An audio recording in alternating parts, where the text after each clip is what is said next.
Bismillahirrahmanirrahim. Assalamualaikum warahmatullahi wabarakatuh. Kaifa halukum? Gimana kabar adik-adik semuanya? Semoga sehat-sehat. Pada kesempatan kali ini kita akan belajar tentang larutan asam, larutan basa, serta larutan garam. Sebenarnya ketiga larutan ini sangat dekat dengan kehidupan kita sehari-hari. Hanya saja mungkin kita belum begitu mengenalinya. Nah, yang pertama dari larutan asam. Larutan asam ini ciri-cirinya yang pertama bersifat masam, tapi tidak semua bisa kita cicipi. Hanya yang dapat kita konsumsi saja yang boleh kita cicipi. Kemudian yang kedua, asam itu bersifat korosif. Apa itu korosif? Korosif itu artinya dapat merusak atau mengikis logam. Kemudian yang ketiga, larutan asam itu dapat memerahkan kertas lakmus biru. Kemudian kalau ciri-cirinya larutan basa yang pertama, basa contohnya sabun dalam hal ini, ketika kita melarutkannya dalam air maka akan berasa panas atau licin. Sehingga basa ini mempunyai sifat kaustik. Kaustik itu tadi terasa panas dan licin di kulit kita. Kemudian basa ketika kita tidak sengaja menelannya maka di lidah kita terasa pahit. Tapi jangan sekali-kali kita mencoba untuk mencicipi larutan basa. Berbahaya.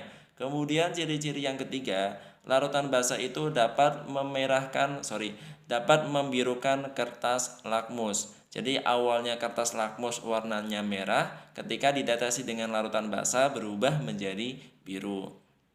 Nah, kemudian sifat asam itu juga dapat kita kenali dengan mengukur pH-nya. pH adalah derajat atau tingkat keasaman suatu larutan. Ketika pH-nya itu kurang dari 7, maka larutan tersebut mempunyai sifat asam. Kemudian ketika pH-nya lebih dari 7, maka larutan tersebut mempunyai sifat basa. Kemudian ketika ada larutan yang mempunyai pH sama dengan 7, berarti larutan tersebut netral. Asam dan basa ini juga dapat kita gabungkan atau reaksikan. Nama reaksinya adalah reaksi penetralan atau reaksi penggaraman.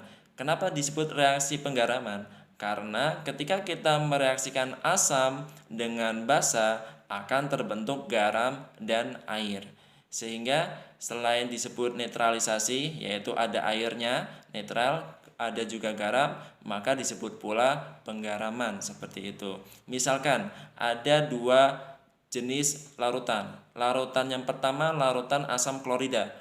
Asam klorida HCl kemudian direaksikan dengan larutan NaOH, natrium hidroksida, maka akan menjadi NaCl, garam NaCl, natrium klorida plus air atau H2O.